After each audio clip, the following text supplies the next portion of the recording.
Hi friends, welcome to తాజా recipes. ఈరోజు వీడియోలోని టేస్టీ అండ్ హెల్తీ స్మూతీ ఏ విధంగా ప్రిపేర్ చేయాలి చూద్దాం. దానికోసం ముందుగా అయితే నేను చూపిస్తున్న పెద్ద స్పూన్ తోటి 2 స్పూన్లు వచ్చేసి పప్పాయ గుజ్జు అనేది తీసుకోవాలి. తర్వాత నానబెట్టుకున్న చియా సీడ్స్ కూడా యాడ్ చేసుకోవాలి.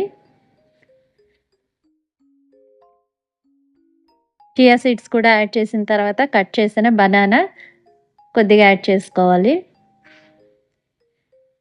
ఫస్ట్ టైం మన ఛానల్ చూస్తుంటే ప్లీజ్ సబ్స్క్రైబ్ చేసుకోండి. వీడియో నచ్చితే లైక్ చేయండి. మీ ఫ్రెండ్స్ అండ్ ఫ్యామిలీతో షేర్ చేసుకోండి. ఇప్పుడైతే కొద్దిగా వాటర్ యాడ్ చేసి గ్రైండ్ చేసుకున్న యాపిల్ కూడా సేమ్ స్పూన్ తోటి ఒక 3 స్పూన్స్ అట్లాగా యాడ్ చేసుకోవాలి.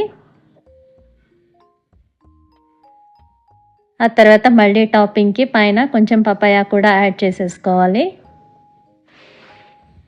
మీరు కూడా ఇంట్లో తప్పకుండా ట్రై చేసి మీకు ఎలా కుదిరింది అనేది కామెంట్స్లో షేర్ చేసుకోవడం అస్సలు మర్చిపోవద్దు.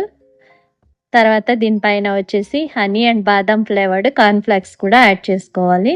అంతే, చాలా సింపుల్గా మనకి స్మూతీ రెడీ అయిపోయింది. వీడియో నచ్చితే సబ్స్క్రైబ్ చేసుకోండి, లైక్ చేయండి, షేర్ చేయండి, కామెంట్ చేయండి. Thank you.